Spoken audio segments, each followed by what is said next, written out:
So you're 16 and you just got your first car because mommy and daddy love you so much and saved up money out of their 6-figure jobs and bought you the M340i you saw on TikTok. But I had to sit here and give my manager fucking Jeremy some guac for a 50-cent raise. But this isn't my therapy session. Anyways, I'm gonna help you not look like a fool, and here are some car mods you should definitely avoid. Number one is for all those VQ and Honda owners. It is really just loud exhaust. Now, I understand it's your first car and you want to hear your car on a nice cool Sunday afternoon, but come on, like, why are we just doing full straight pipes and not even like I bought an exhaust off of fucking eBay? It is, I'm just gonna get my stock exhaust and just take off my cats, my resonators, and my mufflers. You can't even lie to yourself and say, oh yeah, you know, I just gained horsepower. It's like 3 horsepower. The majority of the horsepower you get is from like high flow headers. Like, the main thing that is really gonna bother you is the amount of drone you're gonna hear. You never realize that until you start driving at like 25 miles an hour right past the school zone, and the only thing you hear is the fucking ringing in your ears because the drone is so goddamn loud. And then you have to turn your fucking volume all the way up for you to drown it out. But guess what? That thing never goes away. So like, if you are gonna get an exhaust, make sure you get an exhaust that's reasonable, especially if you're daily driving your car. You don't want to hear your car every single fucking day just raping your ears. You can't even think straight just trying to drive to fucking McDonald's. Now, the most important thing is that you can no longer sneak your girl out, because now you have to do what I did and drive my car 5 blocks away from the fucking neighborhood, and then all of a sudden I have to walk in the middle of the goddamn night, and it's 90 degrees. It's 90 degrees in the middle of the night. Why is it so hot? I don't know. But anyways, you have to walk all the way to her house. She has to jump out the window, and then you have to walk all the way back to the goddamn car. And now you have to start up your car, and it's even louder now because it's cooled down because you're fat as shit, and now you have to take forever for you to walk back to your goddamn car. Yeah, just don't get loud exhaust, especially VQ and Honda owners. Your cars don't sound that good. Now, VQ owners, I could see why you get a little bit of a pass. You have a V6, it sounds a little bit better, but I've heard VQs for the past 15 years, they all sound the exact same. And it's because all y'all have the really crappy exhaust setup, and they all sound like fart cans. Now, Hondas are even worse. I've seen Toyota Camrys get fucking horrible exhaust. You guys just, I don't even know what you guys are doing. Just keep your car stock. Don't even like touch your exhaust. Like, actually, you know what? Put 2 more mufflers on your fucking exhaust. That thing needs to sound like a goddamn vacuum. Cheap suspension, honestly, I would say is like one of the worst things you could ever do. Now, I'm gonna cut these up into 2 things. One is the stupidest thing you could do, and that is cutting your fucking springs. Don't cut your fucking springs. Now, if you wanna, you know, just see how your car looks like, because you don't want to fucking buy a whole entire kit and then cut your springs and put it on your car, yeah, I guess you could fucking lie to yourself again. But like, if you're gonna permanently cut your springs, don't be fucking like stupid. That is the dumbest thing you could do, because now you just completely compromise your entire car, and your car still looks like shit. Like, what are we doing? You have no ability to change the fucking alignment, and your fucking car looks like dog shit because it looks like it's taking a shit. So don't cut your springs. Cutting your springs is, I think, the dumbest thing you could possibly do. And if you're already going out your way to cut your springs, go ahead and change your suspension while you're already there, because you have to do damn near the exact same process anyways. Now, cheap suspension, I'm not expecting you to spend like $4,000 on a suspension kit, especially if your car is only like $6,000, because like, why are you buying suspension that's like the same price as your car? At least buy some decent suspension kits. You don't have to get any name brand suspension kits. At least just find a kit that has a history of people saying that it's at least a decent kit for you. And especially find a kit that's designed for your car. Don't get a kit that's designed for a 350, but you put it on a goddamn fucking Honda Accord.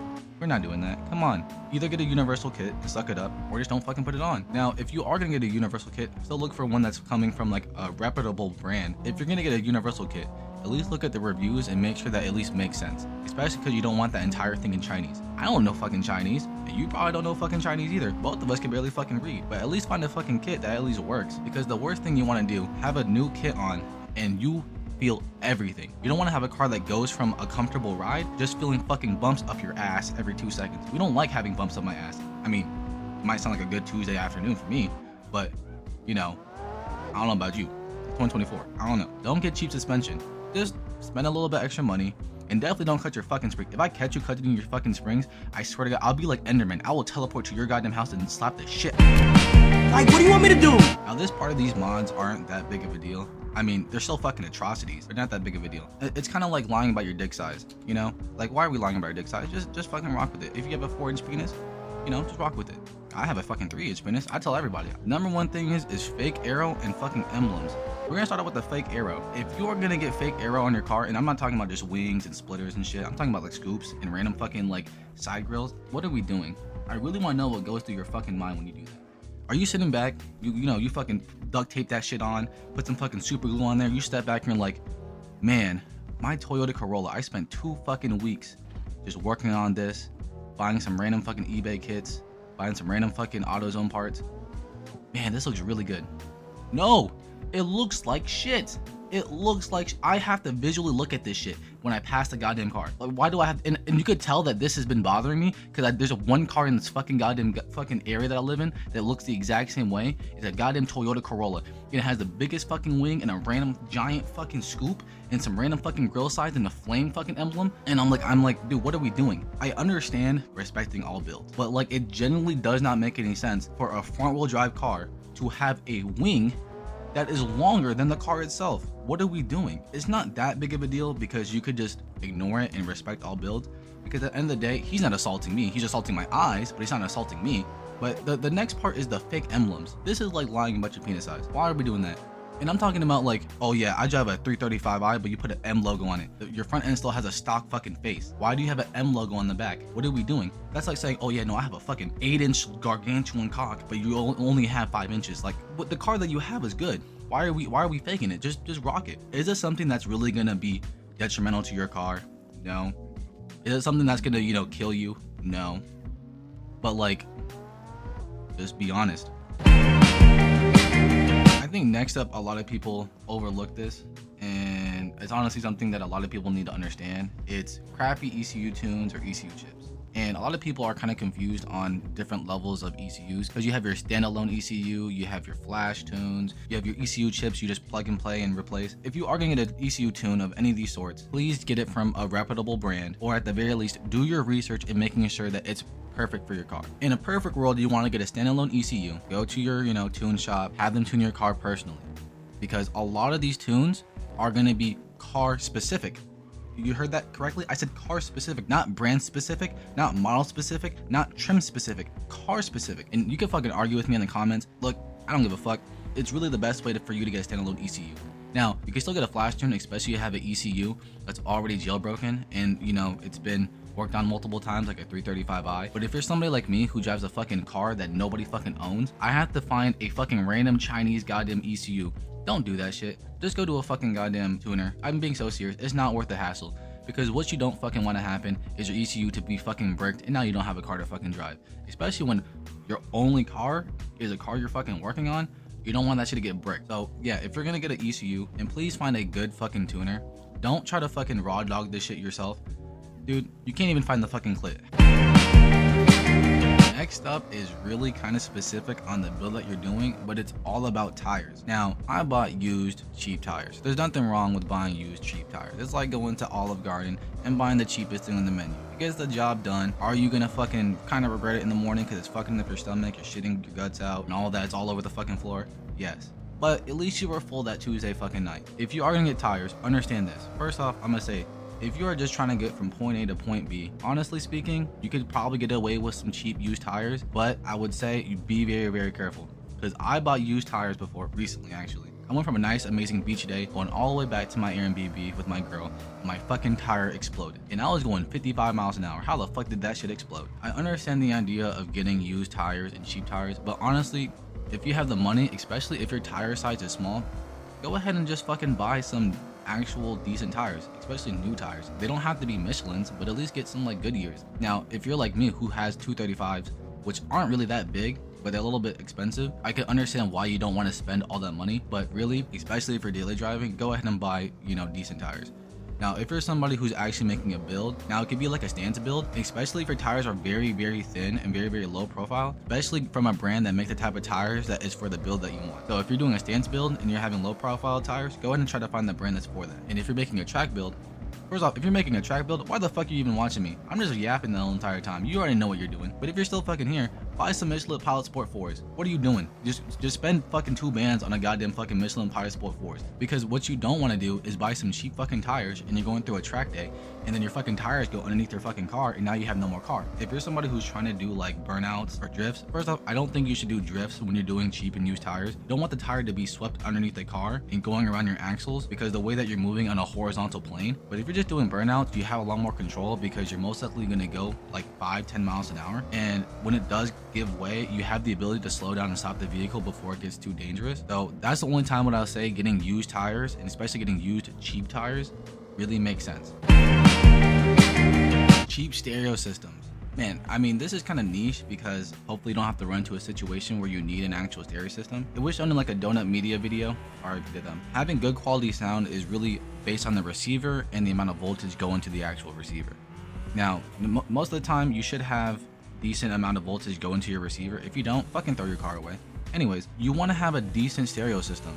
And I'm not talking about subwoofers, you don't have to do all that, or replacing all your speakers. I'm talking about the actual receiver unit. And I know it's really tempting to go on eBay and buy like $100 stereo system, but when you're just going around the fucking town and the only thing you hear is static because fucking goddamn Ice Spice is playing, and every time she says it's fucking like throwing up your car, we don't want to fucking hear that. I love listening to Pop Smoke. I don't want to hear Pop Smoke sounds like he's going through a fucking tin can. It's just not worth it. If you are gonna get a stereo system, you really are going to have to find a stereo system that is built for your car. When you get those universal kits, they're typically cheaply made, and not only that, the actual build quality is going to be a lot worse. And the most important part is the installation is going to be a fucking headache. Why do you think nobody likes being an electrician? Because it's a fucking pain in the ass. So when you have to go ahead and start cutting wires, or start meshing wires, or start doing a whole bunch of other shit, you're going to start hating the entire process and probably evidently destroy your entire sound system, to where you have no sound at all. Now, barely being able to listen to something is a lot better than not being able to listen to it at all. So it's best for you to try to find a stereo system that actually connects to your car,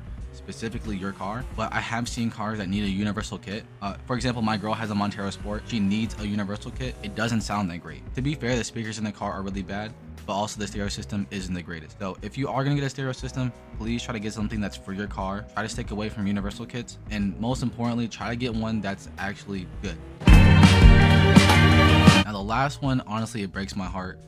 It's eBay turbos. I mean, we all love turbos. I love hearing the and the spooling up. I love it. I love hearing it. I mean, it's like oh, it does something to me, and it makes me tingle. But buying cheap eBay turbos will be the worst thing you could possibly do if you do it incorrectly, which I mean, most of us will do. Now, if you're somebody who, you know, just wants to throw on an eBay turbo kit on their fucking Honda, and it's really not your first car, and it's not the only car you drive, don't even listen to me, because at that point, just say fuck it and do it. But if it's your car, and it's actually the car that you daily drive, it is going to be the biggest pain in the ass in the world. Especially when you go cheaper and cheaper and cheaper in price, you're going to get less and less instruction. And turbo kits aren't that simple. I know, like, obviously it fucking doesn't sound like it's simple, but there's so much that goes into it, and so much engineering that goes into it, that the shortcuts are really just gonna fuck up the entire car. Because you still have to cool the oil, you have to cool the fucking air, you have to figure out how to fucking make the bends not be too sharp, you have to figure out your entire wastegate situation. There's so many different things that could go wrong in a turbo setup, and especially because you're doing it on a daily driver, you're going to destroy your car, and that's even before you get it tuned. And it's really hard to control the amount of boost you're doing, because a lot of them are just all or nothing.